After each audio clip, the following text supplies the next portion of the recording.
배우자가 이 말을 자주 한다면 마음이 떠났다는 신호입니다. 황혼이혼 부르는 위험 신호 3가지. 안녕하십니까? 100세 인생 이야기입니다. 고요한 저녁, 창밖은 어두워지고 거실에는 텔레비전. 소리만이 두 사람 사이의 어색한 침묵을 힘겹게 메우고 있는 풍경.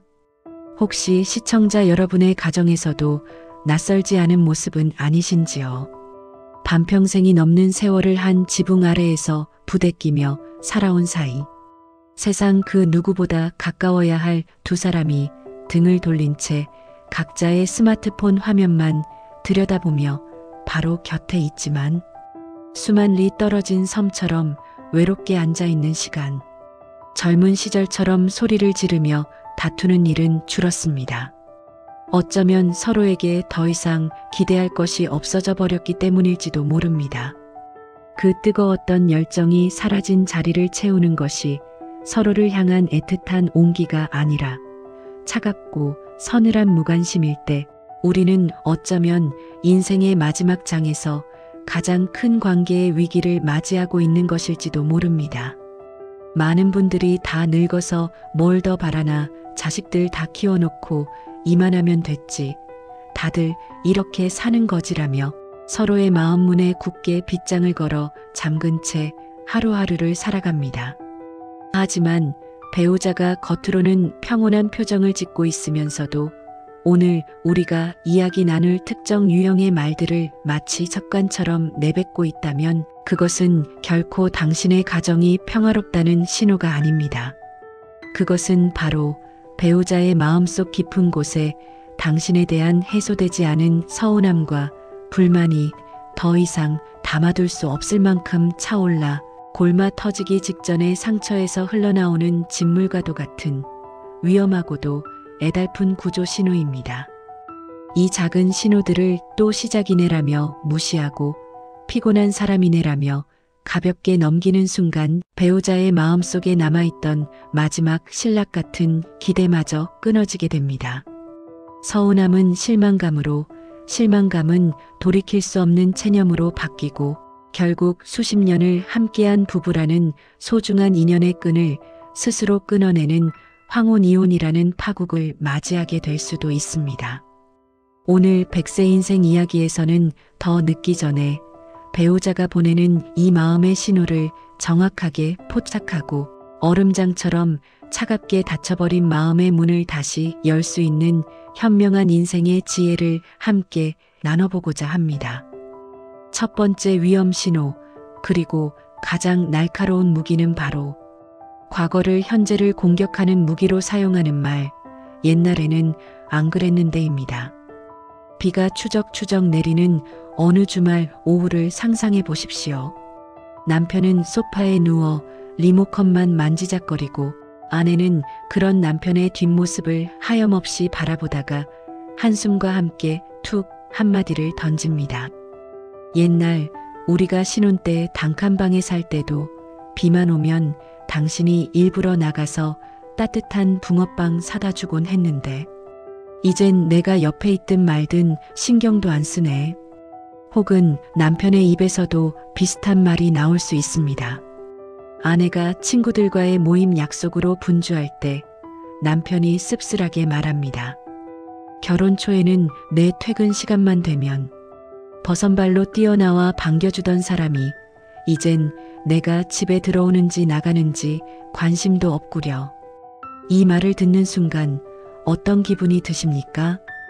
아마 대부분은 또 그놈의 옛날 이야기, 과거에 갇혀서 현재를 불행하게 만든 애라며 속으로 짜증을 내거나 사람이 세월 따라 변하는 게 당연하지, 어떻게 평생 똑같아? 라며 퉁명스럽게 받아칠지도 모릅니다. 하지만 이것이야말로 이 대화법이 가진 가장 잔인하고 교묘한 함정입니다. 이 말은 결코 빛바랜 추억에 대한 아름다운 회상이 아닙니다. 이것은 가장 행복했던 과거의 당신이라는 찬란한 거울을 통해 지금 당신의 모습이 얼마나 초라하고 실망스러운지를 남김없이 비추고 있는 아주 날카롭고 아픈 불만의 표현법입니다. 옛날 붕어빵 이야기 속에는 지금 당신은 나에게 아무런 관심도 애정도 표현하지 않고 있어요. 나는 당신 곁에서 너무나 외로워요라는 현재의 처절한 고통이 숨어 있습니다. 옛날 버선발 이야기 속에는 나는 당신의 우선순위에서 완전히 밀려난 것 같아요. 당신에게 나는 더 이상 중요한 사람이 아닌 것 같아. 너무나 서글퍼요라는 지금의 깊은 서운함이 담겨 있는 것입니다. 배우자는 현재의 불만을 직접적으로 말할 용기가 없거나 혹은 수십 년간 말해봤자 아무 소용이 없었다는 깊은 체념에 빠져 가장 행복하고 반짝였던 과거의 순간을 칼처럼 꺼내들어 지금의 당신을 아프게 찌르는 것입니다. 이 공격은 듣는 사람으로 하여금 나는 세월 속에 망가져버린 사람이라는 죄책감과 무력감을 느끼게 만들어 결국 어떤 긍정적인 대화도 이어가지 못하게 만듭니다. 두 번째 위험 신호는 모든 변화의 가능성을 원천 차단하는 견고한 방어의 갑옷. 나는 원래 그런 사람이야. 혹은 당신은 항상 그렇지라는 말입니다. 이 두 마디 말은 부부 사이의 소통을 가로막는 가장 높고 단단한 벽입니다.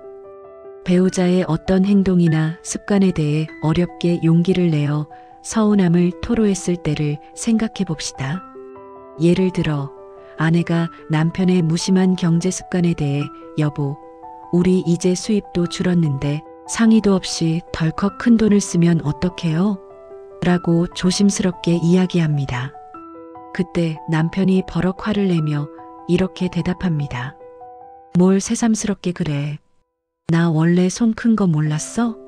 평생 이렇게 살아온 사람한테 이제 와서 뭘 바꾸라는 거야.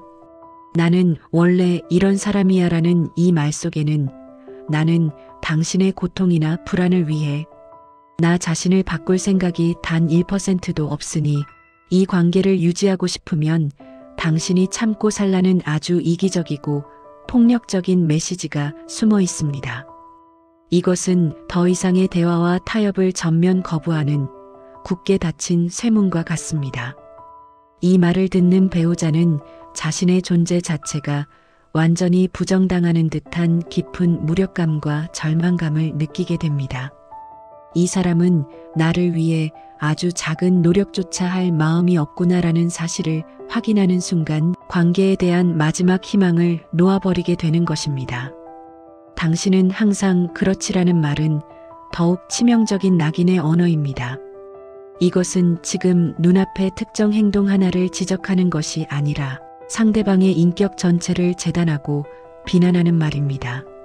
남편이 약속 시간을 한번 잊어버린 행동이 당신은 항상 그런 식이야. 자기밖에 모르고 남에 대한 배려라고는 눈곱만큼도 없지. 라는 인격적 모독으로 확대되는 것입니다. 이런 낙인이 찍힌 배우자는 어떤 생각을 하게 될까요? 내가 아무리 노력하고 발버둥 쳐도 저 사람의 눈에 나는 어차피 이기적이고 무책임한 사람일 뿐이구나. 그렇다면 더 이상 노력해서 무엇 하나라는 깊은 체념에 빠지게 됩니다. 결국 자신의 마음을 표현하고 관계 개선을 위해 노력하는 것을 완전히 포기해버리는 학습된 무기력 상태에 이르게 되는 것입니다.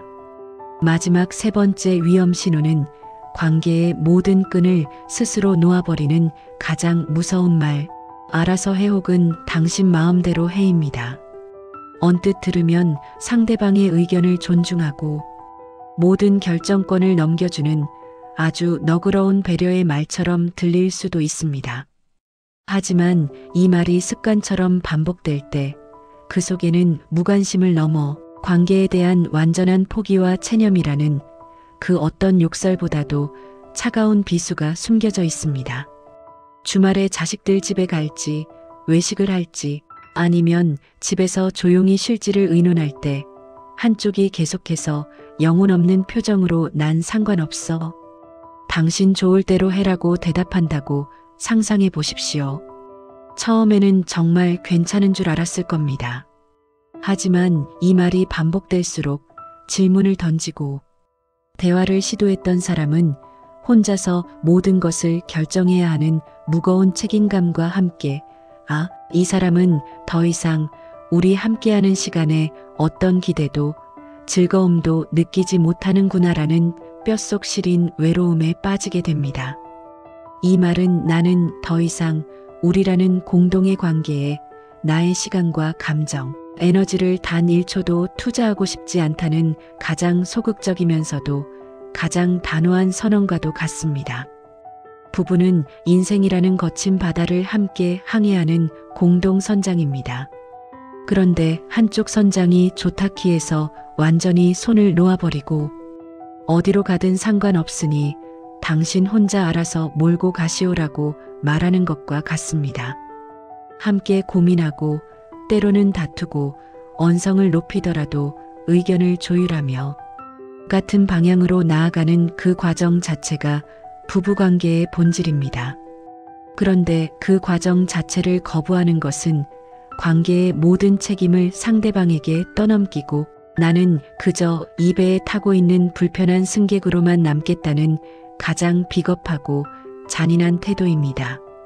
자, 그렇다면 배우자가 이런 가시돋친 말들, 얼음장처럼 차가운 말들을 내뱉었을 때 우리는 어떻게 해야 할까요? 똑같이 과거를 들추어내고 인격을 비난하며 맞서 싸워야 할까요? 아닙니다. 그것은 활활 타오르는 불길 속에 기름을 붓는 것과 같습니다.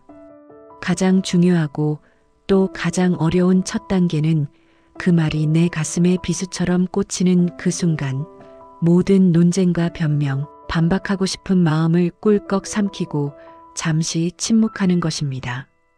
그리고 배우자의 눈을 혹은 외면하는 옆모습이라도 바라보며 아주 부드럽지만 흔들림 없는 목소리로 진심을 담아 이렇게 물어보는 것입니다. 여보, 당신이 그렇게 말하는 걸 들으니 내 마음이 덜컥 내려앉네. 혹시 요즘 내가 당신에게 서운하게 한 일이라도 있어? 이 질문은 관계의 흐름을 완전히 바꾸는 마법과 같은 힘을 가지고 있습니다. 이 질문은 당신이 내뱉은 가시돋친 말이 아니라 당신이 그 말을 할 수밖에 없었던 아픈 마음에 집중하겠다는 위대한 선언입니다. 비난과 방어라는 지긋지긋한 악순환의 고리를 끊고 진정한 소통의 문을 여는 황금 열쇠입니다. 물론 처음에는 배우자가 아니 그런 거 없어. 다 지난 이야기야라며 입을 굳게 닫을지도 모릅니다.